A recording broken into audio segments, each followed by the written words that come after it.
আজকে রান্নার জন্য আলুটা কেটে নিয়েছি, পনিরটাও হাত দিয়ে গুঁড়ো করে নিয়েছি। কড়াই গরম করে সর্ষের তেল দিয়ে একটু জিরে ফোড়ন দিলাম, একটু হলুদ দিয়ে দিচ্ছি, একটু লবণ দিয়ে দিচ্ছি। এবার কাটা আলুটা দিয়ে দেব। এবার নাড়াচাড়া করে ভাজতে দেব। আলু ভাজা হয়ে গেছে, এবার পনিরটা দিয়ে দিলাম, একটু কুচনো টমেটো দেবো, কাঁচা লঙ্কা কুচি দেব আর একটু আদা দেব, দিয়ে ভালো করে নাড়াচাড়া করে আরও কিছুক্ষণ ভাজতে দেব।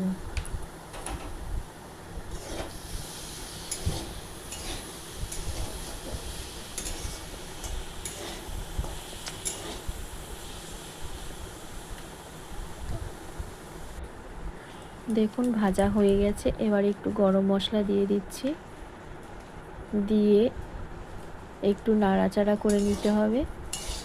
নিয়ে একটু লেবুর রস দিয়ে গ্যাসের ফ্লেমটা বন্ধ করে আরও একবার নাড়াচাড়া করে নামিয়ে নিন। এই খাবারটা নিরামিষ দিনে খেতে খুবই ভালো লাগে। আপনারা বাড়িতে এইভাবে একবার বানিয়ে দেখতে পারেন।